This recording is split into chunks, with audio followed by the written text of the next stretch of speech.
Good morning. I am making a character for today's Peace game with the author and creator of Peace, Robert, the narrator. He has a YouTube channel over Confessions of the Frustrated Gamemaster where he talks about his game and in detail. So also makes available in many of those videos a link to get the basic edition PDF for free.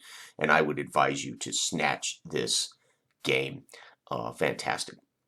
I will be running this for my local group. Hopefully, sometime November. It may have to be pushed to December until I have the tangible books in my hand. But with all the holidays, who knows what's going to happen. So today it will be at least myself and David, I believe. And I'm going to go ahead and create my character here. And one of the reasons I want to do that is, number one, I'd love to create characters. Number two, I'd like to talk about game design, and I like to evaluate the quality of the writing, etc., through character creation, because it is the place that most players are going to be in touch with the game book, right? Many players may not ever look at the GM's guide, they may not ever look at the monster tables, they may never, but the one thing they're going to do is they're going to read how to create their hero, right? And in this game, you are a hero. This is high fantasy, fantastic setting. And I look forward to this very much, both running it and playing it. Okay, so first of all, I want to talk about Robert's organization, because it's just simply brilliant. So we got one page that gives you everything you're going to do to make your hero. Well described. He even tells you, highlights in bold things that are important. You need to know you need 22 points to spend in your attack ratings. You have 16 points to divide in, among your trained heroes attributes, your vocation talents. One thing he probably should have here is the page those vocation talents are on. I would recommend he does have it in here, but it would be good to put page whatever on here. Purchase gear, 110 shards. That's what they use for currency in the world of shards. And then determine your drive and your connection. These two pieces are paramount. This is one of the things I love about Blood and Bone is you connect. You come up with your motivation for your character, and then you also try to connect them to somebody, at least somebody in the party. These are brilliant rules. So let's go. He does it step by step, which is so good. I've already made up my mind. There's 3 vocations available to you in the basic game. I've already decided adventurer. I am going to have the ability to do a little bit of everything. I'm the kind of guy in most old school games, D&D, I like to play humans and I like to play fighters or clerics. I rarely play magic, and I rarely delve into the high fantasy races like elf, dwarf. I will play hobbits or halflings once in a while because I get a kick out of their the whimsy of the halfling, right? Okay, but adventure is what I'm going to do here today. So let's go over to my hero sheet, and I'm going to put adventurer. And again, he offers these free form fillable sheets, so I advise you get these as well. Okay, so I already know I'm going to do that, right? And then again, great here is it talks about what they do if you're this kind of player, if these are the kind of people you want to be. And I am thinking about a ranger, right? So I definitely want this adventurer for what I'm thinking about. What does a vocation give you? And this is fantastic. He describes it, but I love this. In step 7, he tells you where maybe you should go take a look at talents before you decide on your vocation. This is wonderful. Not enough games do this, where they say, by the way, as a reminder, before you pick one of these, go take a gander at page 33, see if it's up to what you want to do. I would have put that right here, by the way, in bold, page 33. But again, no big deal, because the very next page he does. Okay, so because I've printed out this create page, I printed out 10 because I didn't know if I'd have my books, and I didn't know if I would ever be able to get the books before so I printed out this for the players, a cheat sheet to create their character. Okay. Then we go to step 2, purchase your attack score. Remember, we have 22. It tells you what they cost. I'm going to be an adept, and it cost me 3 points for warfare, which is martial combat skills, 2 points for influence, which is intimidation, charisma, seduction type things, right? Trying to influence people to be your friend, influence people to run away, or to do what you want to do, etc. Influence is really a social combat stat. And then power is where I'll derive my divine magical powers, so to speak, right? And so you can see that influence for the elf is the cheapest score, so that's fascinating. Excuse me, not for the elf, for the adventurer. And 3 points for warfare, 3 points for power, right? Okay, so we're going to do that right now. Attack stats are composed of 6-sided die and sometimes a bonus ranging from 1 to 3. During hero creation, throughout the hero's adventure and career, the hero attack stats can be increased. Most important, though, let's talk about how I'm going to build the character right now. So a character with 1d6 warfare rating could be thought of as having the same level of ability as fighting arts of a common cut purse. A character with 1d6 rating in power is unpracticed in the arcane and divine abilities. The cost to increase a character's attack stat +1 is determined by the vocation chart. So for instance, I'm 1d6 in combat automatically. I want to go to 1d6 +1. That's 3 points of my 22. I want to go to 1d6 in combat +2. That's 6 points, right? I want to go to 1d6 +3. That's 9 points, right? If I want to go up to 2d6, that's, let's see here, that would be, oh my gosh, that would be 9, 10, 11, 12, that'd be 12 of my, just to go to 2d6, be 12 of my 22, right? So I think I got that right. Okay. And then down here it says here, why should attack stat be starting hero rating, right? So for instance, notwithstanding aptitude, 1d6 +1 to 6-3 is considered trained. 2d6 to 2d6 +3 is well-trained, experienced, and 3d6 and above is well-trained, almost mastery, right? And then we got our defense stats, which are derived from our attack stats, right? So this is important to recognize, right? Your ratings also determine your defense, willpower, resistance ratings, which are pretty cool, right? How to calculate these. Okay, so let's go up here and let's do this the way. So I'm going to want definitely to be 1d6. Oh God, 1d6 +3. That's going to be 1d6, 9. That's going to be 9 of my points, I believe. So we're going to be 1d6 +3 in warfare. And I said that's 9, right? 1, 2, 3, 4, 5, 6, 7, 8, 9. I want to be let's see, 1d6 +3 in power. That's another 9. That means I can only be 1d6. Yeah, that's what we're going to do. I'm going to actually go with 1d6 +3 in power, and that's going to leave me with 1d6 because that's 9. That's 18, 19, 20, 21, 22. 1d6 +2 in influence. So this should be 9. 10, 9, 18, 19, 20, 21, 22. There's all of my stats, and they are gone. So now let's go down here to the chart, and let's look here. I have, so again, I was considered trained. I'm going to be trained in everything, but I'm not going to be well-trained yet. Okay. Record defensive stats. So I'm 1d6. So in defense, I am 1d6 +3. So I'm going to have a 6 defense rating, right? So, oops. Oh, I can't write it in there. Okay, I'll have to, when I print this off, I'll have to write it in. So I got a 6 score. For some reason, that form fillable here will not work. My willpower doesn't work, nor does my resistance work. Okay, so I can't plug those in. But I should be 6 in all of those. Okay? So your hero's hit points are equal to your defense stat times 5. So I'm going to have 30 hit points. There it is.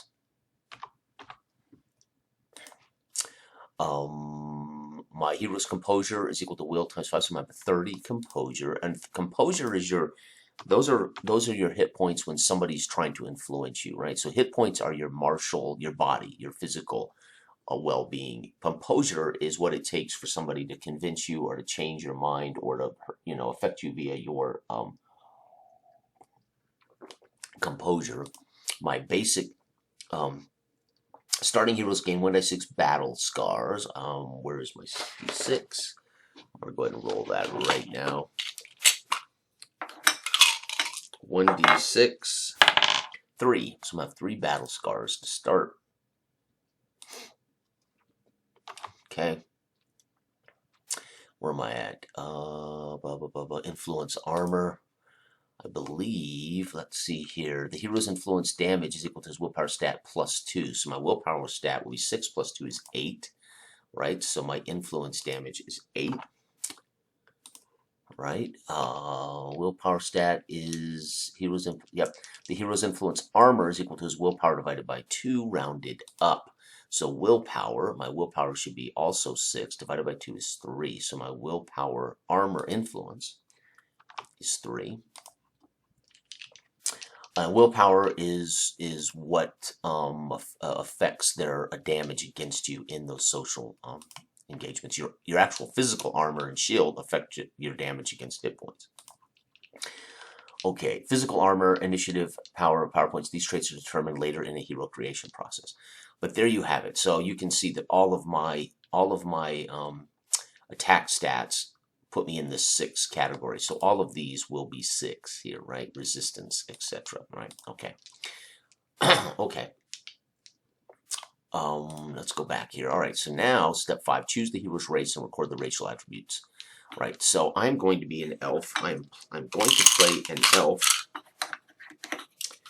female elf. So that means I'm going to have these numbers: 4, 3, 3, 2. Right. 4, 4, 3, 2, 4, 3, 3, 2, 5, 3. So 4, 4. So 4, 3, 3. 4, 3, 3, and 5. What is it? 2, 5, 3. 2, 5, 3. 2 strength, 5 survival, and 3 thievery. All right, there it is. So that's done, right? Now it says, look at your natural ratings chart. Boom, there it is. So now I know what my elf is all about. Now I need to go to, and then again, he mentions page 33 to 37 to understand how your racial abilities work. Okay. But I'm choosing the elf. It's great descriptions here. You know, first a great write-up as to a fictional piece out of a novel, for instance. Then we get a look at the elf, right, and their home and what they're about. And then, of course, we get the racial traits. Should you play an elf if this thing? Suggested drives: preserve nature, relish battle, resist authority. I'm going to pick the drive, resist authority. Where is drive? Drive. There it is. Resist. Resist authority. Suggested talents: animal companion, beastmaster's call, claw, shape.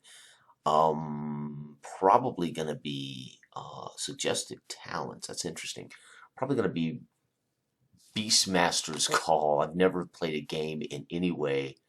That's fascinating where I could have that type of thing. So let's go down here to, I think again this is called a suggested talent. Beast Master. Oops. Call. Okay, that's awesome. Now again, first level racial abilities: Quicksilver, Wild Speak, Night Sight, Move, and specialization is Animal Lore +2. So I'm going to have Animal Lore. So first off, let's go up here to Move 6. Okay. Where is it at? Character background, racial abilities, right here. Quicksilver. I think that's what it said, right? Quicksilver scarification.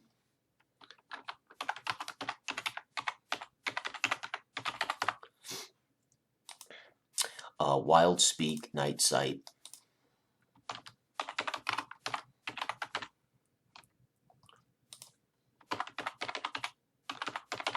Night Sight versus Night Blindness, and specializations: knowledge, animal lore +2. I don't think that's actually listed here. Animal lore. No. So we're going to put it here. Animal lore. Okay. Oops. Animal lore. So far, so good, right? Very simple. I mean, look how far I've got already. It's a character build, which I love. Okay, again, it does say here we get all of these at first level. We don't have to pick one. We get first level hero receives all first level abilities. One of the weapons, when you purchase a hero character in Quicksilver weapon, it may be ready for free action. You may still use a non-magical weapon of choice, which is pretty cool. Okay, Quicksilver spell. Wild Speak, you receive 1d6 damage bonus on your influence attacks against animals. Wow, I love that. A Night Sight. You are not hindered by partial darkness. You may attack targets in who are in total darkness. You may attack while in total darkness. And then, of course, animal little, I have to look up somewhere else. So let's get on down here to physical. I can roll or I can choose. And again, I want to play a female. So I'm going to be 5'8". I'm going to get right in the middle. 5'8", 140. So we're going to be, where is it at here? 5'8", 140. And let's go brown, brown, and no facial hair. Level 1, of course, and description. Do I have a little thing here? Yeah, here we go. Brown hair.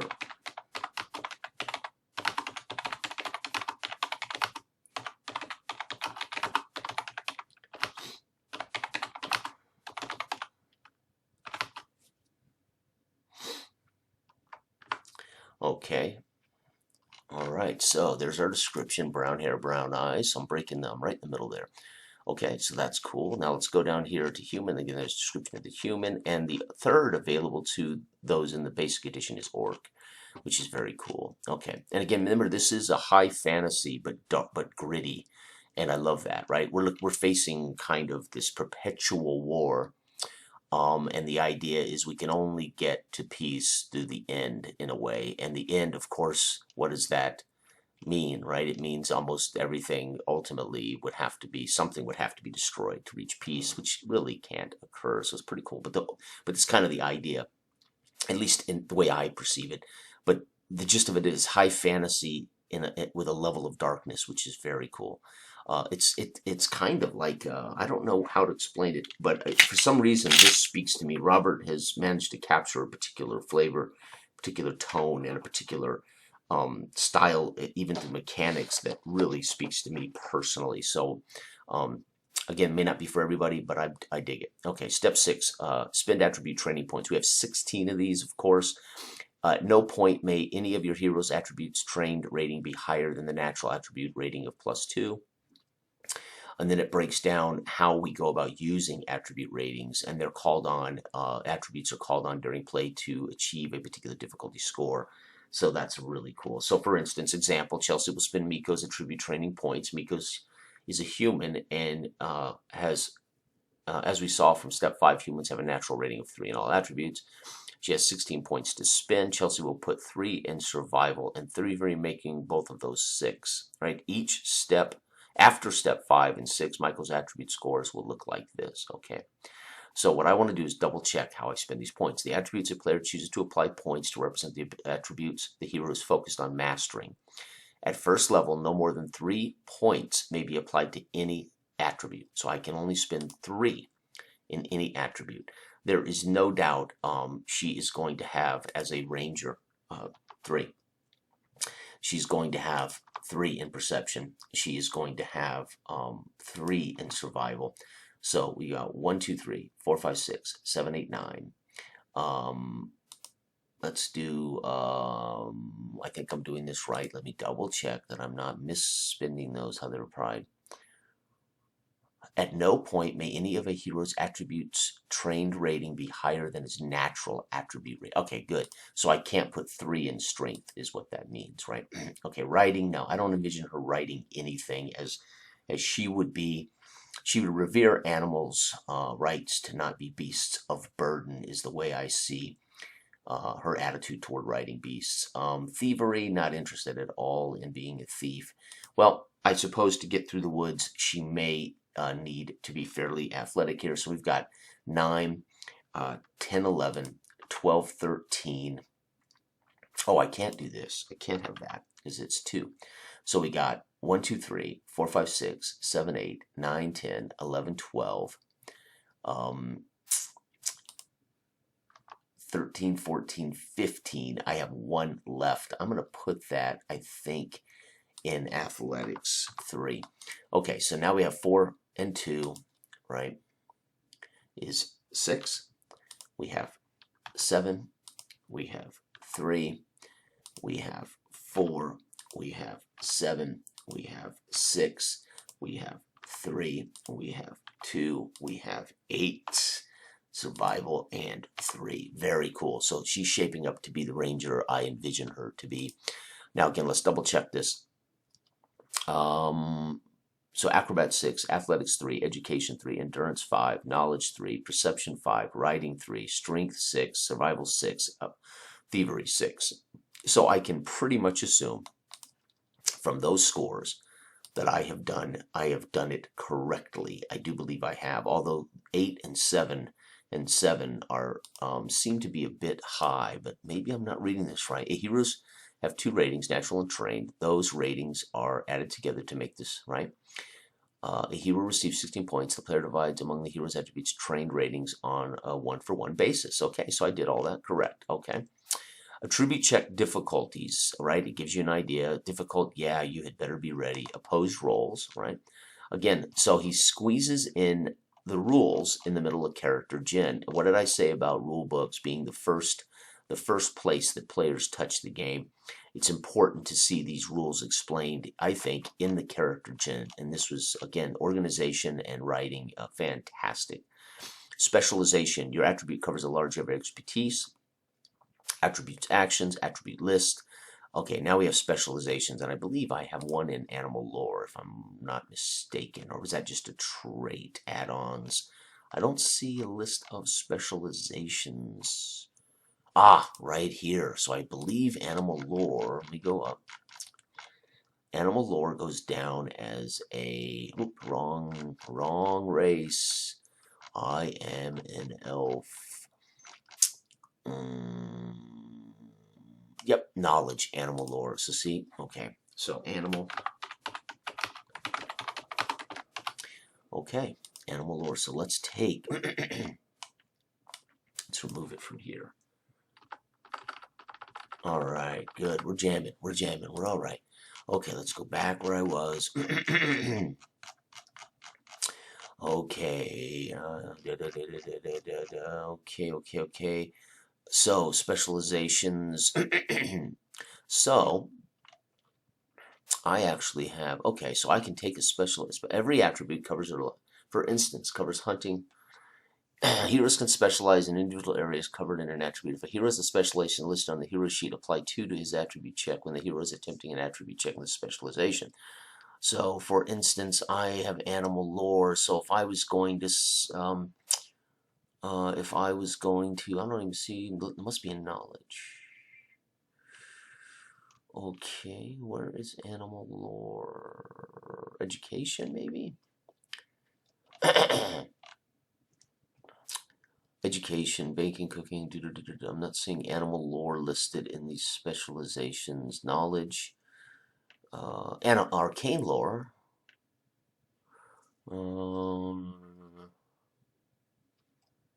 Okay, interesting. So it's not listed here. I know I have it +2, which means anytime I'm doing one of these attributes in relationship to animal lore, there it is. It's under survival. Beautiful. Okay, so this specialization, animal lore, will only affect survival. Okay, which is interesting. I'm guessing. If not, could I apply my animal lore to, let's say, I'm trying to perceive what's causing the animal to be ill. I would think I would get a +2 bonus. You know, I'm looking the animal over, what's causing its pain. Add 2 to the check. 6 + 2 animal lore 8. All right, I'm almost certain that's how he will utilize that rule. So I don't think it's stuck solely for survival. Animal lore hopefully can help me apply it to, but I'm not certain, right? But again, if I'm looking at this rules as written, animal lore only pertains to survival. Okay. Let's see here. Okay, languages. Now, again, I know, for instance, my education, I believe, is just 4. So my education is 3.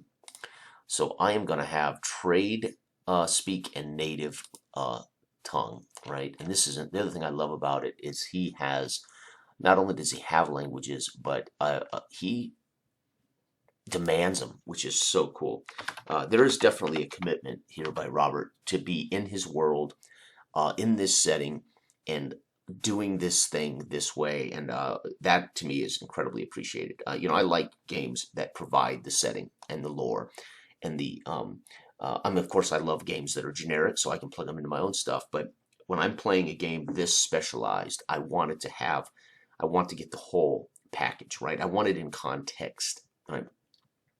Native and trade speak. Trade speak's the most common language in the world, and native, of course, is my Elven language, right?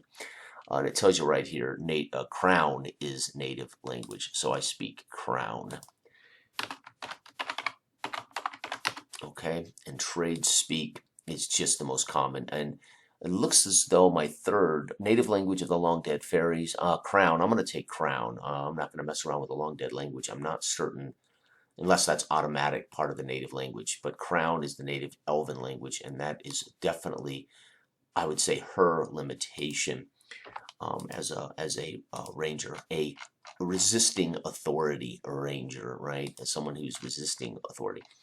Vocation talents. Okay, here we go. So this is where talents are very cool. So talents give us a special thing that generally occurs on a fate roll. So anytime you roll the dice, you automatically have a chance at a fate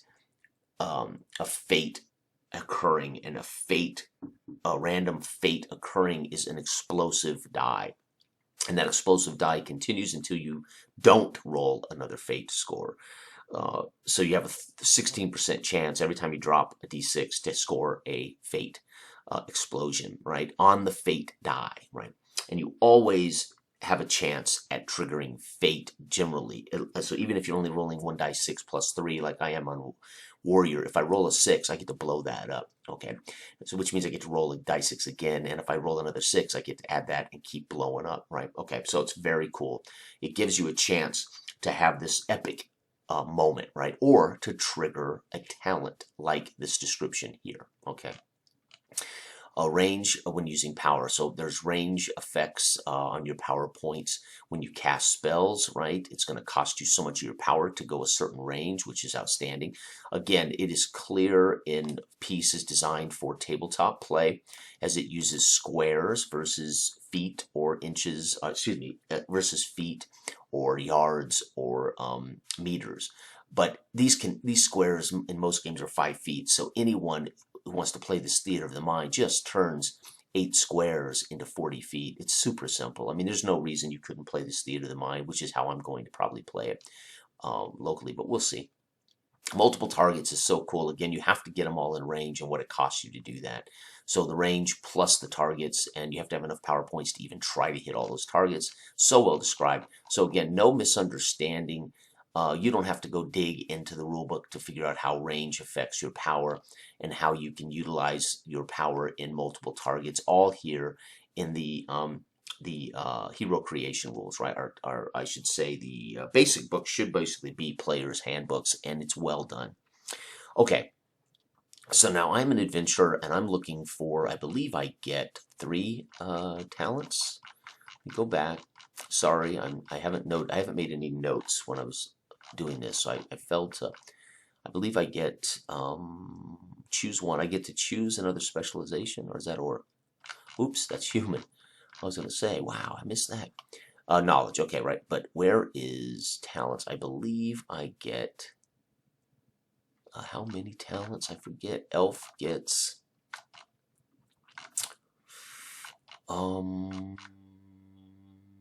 shoot, I forget where it's at. Adventurer, purchase my stats. I'm trained in everything. Record defensive stats. Okay, where does it say talents?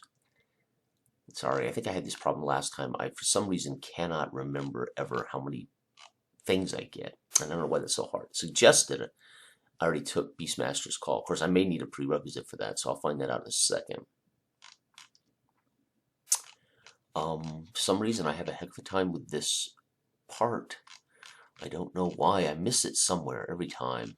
And it's certainly not the fault of the game or the book. I'm missing it somehow.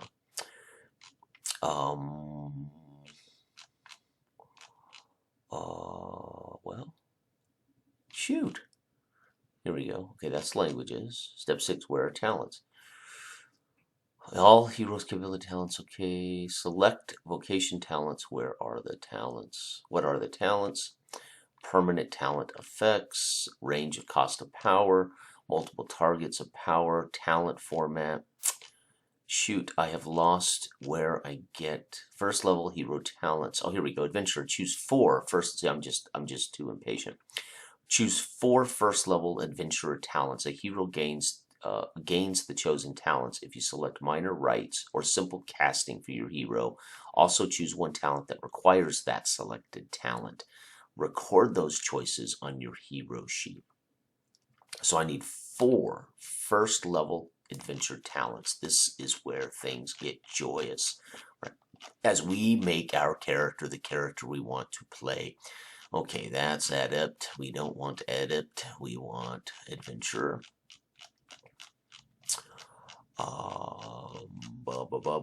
These are all adept. We need adventurer. Second level adept. Woo! I should have these. I should have kind of gone through and written down the page. I could have skipped to it. Okay, what is an adventurer? Of course, it makes the point. Scout, etc., etc. Adventures in the land of 6 peoples. I love this too. The land of 6 peoples. So cool.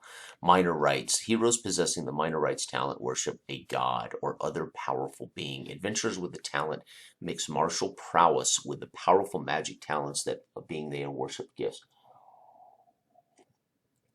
Mechanically, I love this. Right? Making it very clear. Mechanically, the adventurer hero must have a power attack stat of at least 1d6 plus 1. That is how you write rules. Mechanically, the adventurer must have 1d6 to use this thing. Love it, right? Literally, this is literally a rule. Mechanically, you must do this to even have power, and will not need the power stat to be much higher. The reason for this, the minor rights adventurer, unlike adept, will attack targets using warfare stat and use their minor right talents to augment those attacks. And then he explains why this is true. Outstanding, Robert. Very good. Heroes and minor rights. In peace, a hero with minor rights will have the worshiper of the powerful. Will be the worshiper of a powerful entity. In most cases, that entity will be a human god, Cord. An adventurer of this type will have devoted to a great portion of their life to observing Cord's 5 aspects. There is no way my elf ranger, my female elf ranger who resists authority is going to any way worship a god, especially a human god. So probably not going to do that. Minor rights, like the priest, an adventurer with a minor rights talent might adhere to the doctrines of the patron. Simple casting, an adventurer with simple casting talent can sense and manipulate the flow of mana. That's my girl right there. She is in no way is she going to be religious, so to speak. Right? She is an elf of nature, all about nature. An adventurer with a simple casting talent can sense and manipulate, and this is what I mean by rules supporting not only our game fully, but also supporting the visualization of your character. You know who. In old D&D, you pick a class. I'm a cleric, and the way that a cleric is classed, described, and acquired insinuates a priest or a crusader type character, right? To some degree, right? That's all arguable, I know, but the gist is you pick a class, and boom, that is a rights and minor rights character, so to speak, right?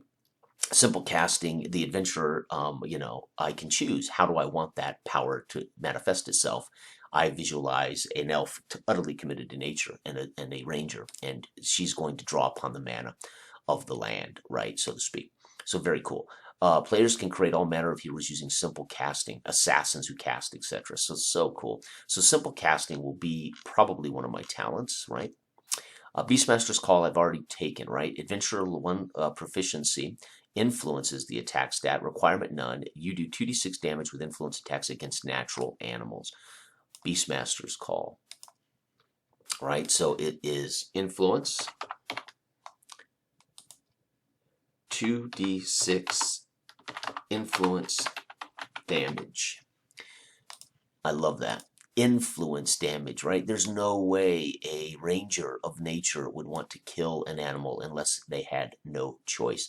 So you use this to influence animals, right? That's so good. So Beastmaster Call, again, supports my idea of my ranger, something fierce, and this is plus 2d6 influence damage. Okay, add-on. Go for the throat. Once per attacked AP damage warfare against the restrained or strained character. Kip up. Interesting. So that's an add-on to Beastmaster's Call? Are you kidding me? Once per attack, you may spend 1 AP and add 1d6 to the damage of a warfare attack against the restrained or stunned character. Kip up. If you are wearing light armor or no armor, standing from prone is not a move action for you. Okay, all right, let me go up here and look up. I'm assuming add-on is under Bargainer's Tongue. Yeah, Bargainer's Wit. That's so cool. So part of Beastmaster is Kip Up. Okay. So does that mean that counts as one of my talents? So this talent's already accounted for in my race, right? I mean in my, now I need to pick 4. Cautious Advance. Let's see here. Yeah, I kind of dig that. Kip Up again. That's very cool. Defensive Maneuver. Oh, definitely going to do this. Okay, so let's put Defensive Maneuver. Right, Defense Maneuver. After a successful hit, hand-to-hand or melee attack against you, you may spend 1 AP if you are armed with 2 melee weapons or a weapon or shield. Cancel the damage of that attack. Ooh, I love it, dude. I love that. So 1 AP, cancel dam with shield or second weapon. Brilliant. Okay. And again, I can easily write in how that affects play. There's quick draw. Readying a weapon does not cost you a simple action. Demoralizing blow.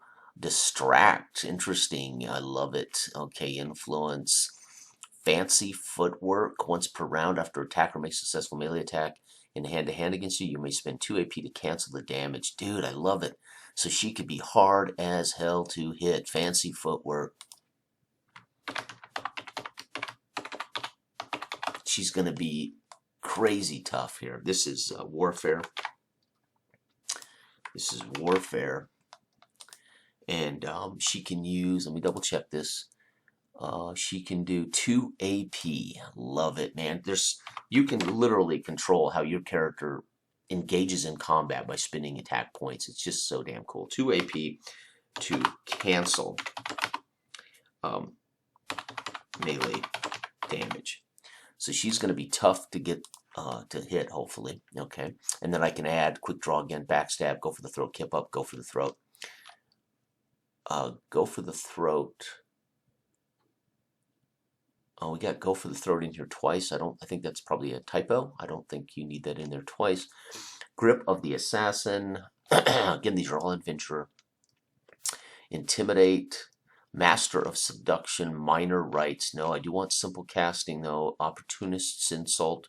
That's your bard stuff, which is cool as hell. Predator Sight, no. Provoke, no. Read Intentions. You may make an influence attack during your last turn. Nope. Savage Form, nope. Simple Casting, there it is. Let's put it in here. So I've got 3 so far. Here's Simple Casting. Simple Casting, of course, will be Power. 1d6 plus 1, I have that. You may select adept talents requiring simple casting as your power trait. So I can pick a adept talent now. A character with power points recovers 5 PP per 15 minutes. Okay. Trickster's Footwork. So I think that's 1, 2, 3, 4. And I get to pick one from adept. Trickster's Footwork. Immediately after moving at last 1 square, you may make an opposed acrobatics check against an adjacent target strength of the successful target. Wow, dude, I love it. I can just be. So we're going to do Trickster's Footwork too. how do you spell trickster? Tricksters. Foot. And this is warfare again, I believe. Again, and I can spend one immediately after moving at least one square. You may make an opposed a check. Okay, so it's a opposed acro to reduce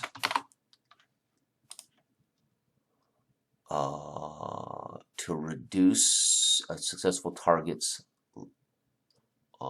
attack points. Wow. Acro to reduce attackers APP by 1d6. That's so cool. Okay, so simple casting. Let's go find my adept. Tell you what, I'm digging this. I know this is a long video. Hang in there, but it's worth it because I'm a firm believer this is like session 0 stuff, right? It's great to really think about how you want to do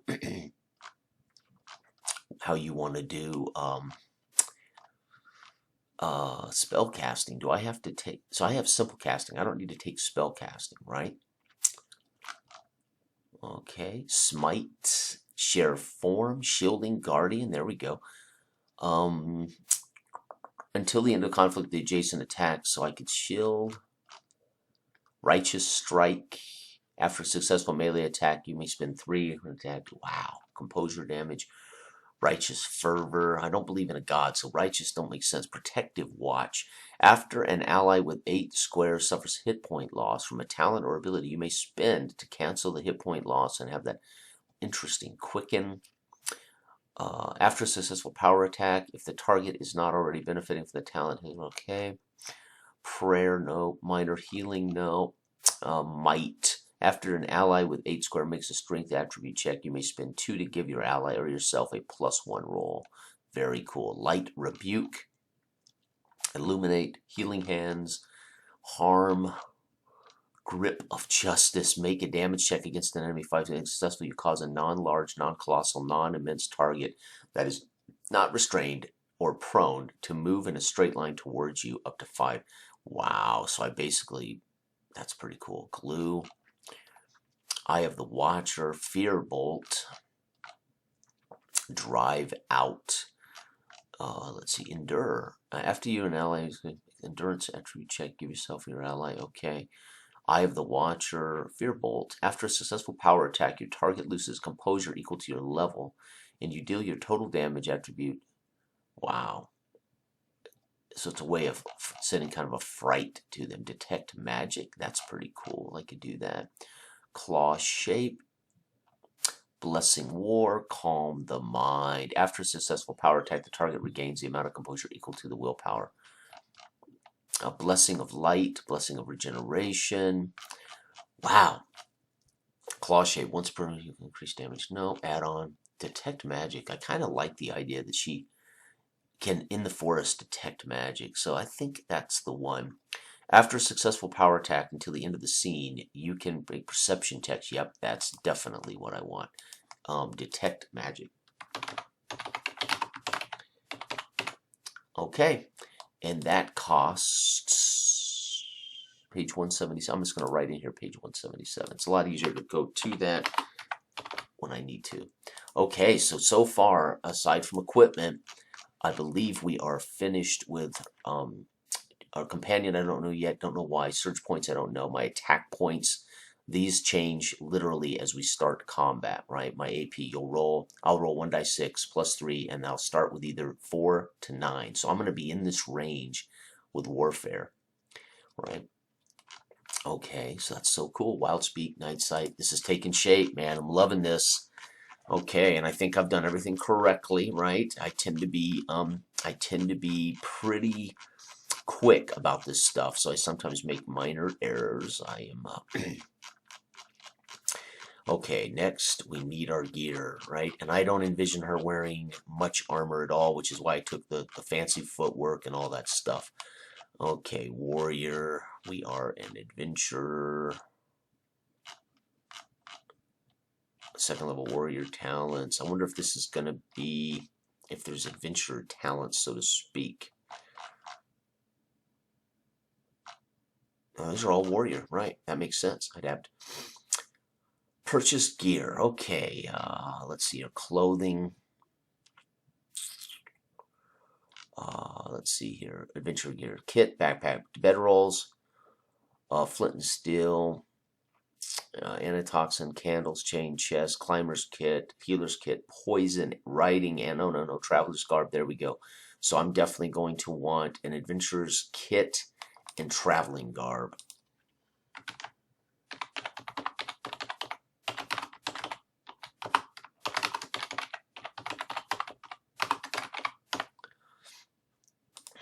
Okay. Beautiful. And that's going to be a total of 9, I believe. 4 and 5 is 9. Okay. A common magical. No, I'm not interested in any of that. I don't know if I need. Do I need one to do my thing? I don't think I do. The common magical items, unlike other magical items, common magical. Oh, these are just straight magical items. Okay. Is that right? I'll have to ask him if I need a casting stone. Casting stone is the most important item. A Ciphermancer. Okay. Yeah, I'll have to ask him about that. Cestus. Ooh, short bow. She's 5'8". Ranger. We're definitely going to go with short bow. I want her nimble. I want her able to move through the woods, climb trees, etc. And the long bow may not be conducive to that. So we're going to go short bow. Right, short bow. Love it. Short bow costs me 15. Right, so I'm just going to put 15.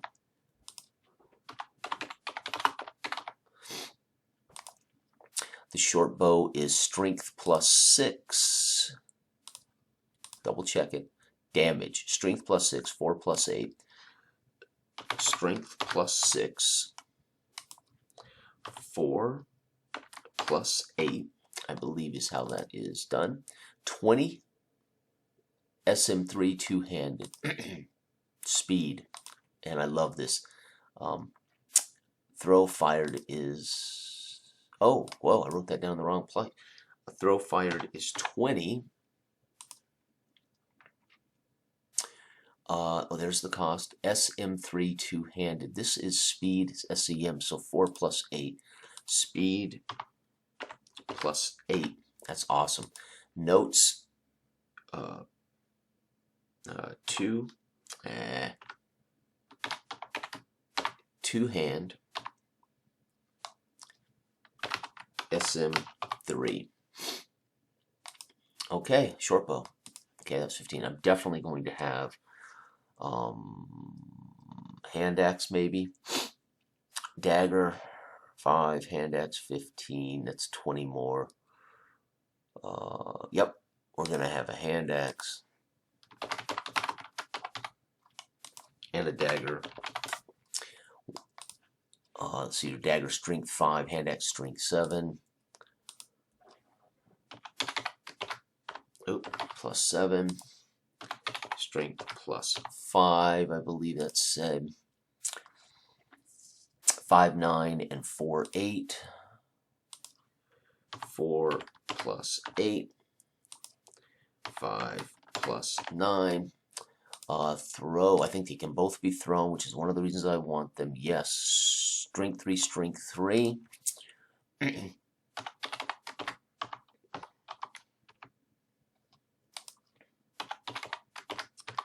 Okay, and then these are anything special. They're nothing special to note.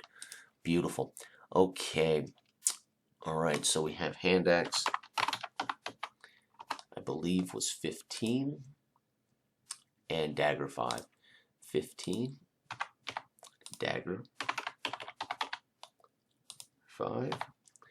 Okay, so we've got 35, 46, 44 have been spent. Not interested in the big boys there. Thrown weapons. Okay, we got that. Two-handed. SM. SM is a weapon. Strength minimum. Oh no. Oh no, don't tell me that. Don't tell me that. Oh damn. So my bow strength minimum is 3. Hand axe and dagger strength minimum doesn't have one. Shoot, don't tell me she's not strong enough. Strength is 2. Are you kidding me? Well, then that's simple. That's very, very simple. We're going to reduce survival to 2, make this 7. Gotta have that. I'm not going to be screwed here on the bow. So there we go. All right, so perfect. We still spent the right amount of points. I have reduced survival. Okay, that's cool. All right, strength minimum. So I've met the minimum requirements. Okay. Armor now, right? We're looking at light.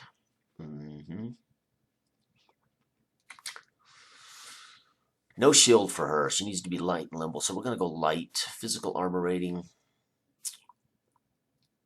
2. So we're going to go light armor.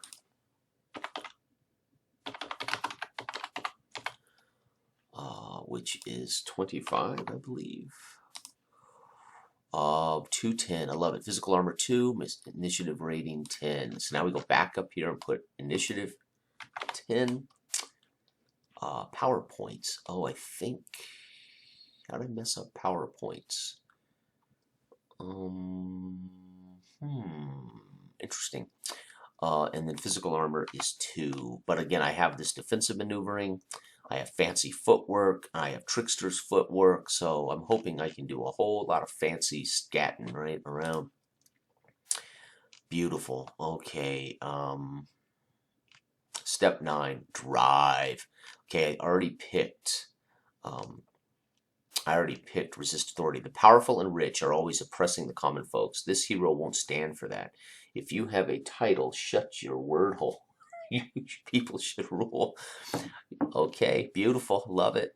Preserve nature, of course. I kind of see that as natural, but definitely not about the control of man there.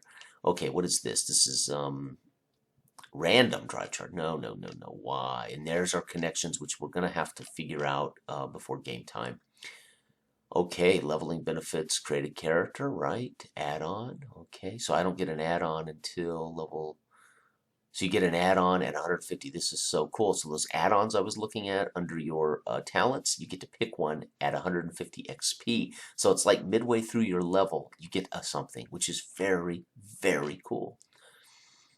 Okay, done. I believe I have finished. Now it's about playing this baby. Let's name her. Okay, so player's name, of course, is me. Character's name is going to be, oh God. Let's do this. Is going to be,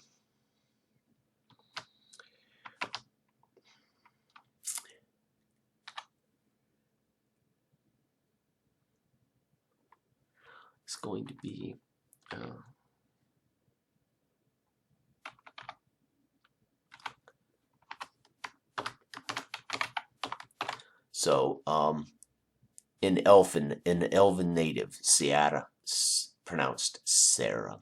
Race is elf. Adventurer, okay, so cool. Close companion will obviously be David if it's just me and David. And why? No idea. Hopefully because he's not a nobleman. Okay. Wealth, okay, so I have spent, let's see, 30, 55, 64, 69 out of my 110. Yes. Calculator, I am really bad at math. Minus 69 equals 41 is my wealth. 41 shards. Attack point stats, not certain about that. XP is 0 right now. There it is. Okay, I will save this and I will send it to both David and Robert. And thank you for watching. Sorry this took so long, 1 hour, but I think it's worth it to go over this. But I do believe I did everything properly. I am so juiced to enjoy this game. Bye.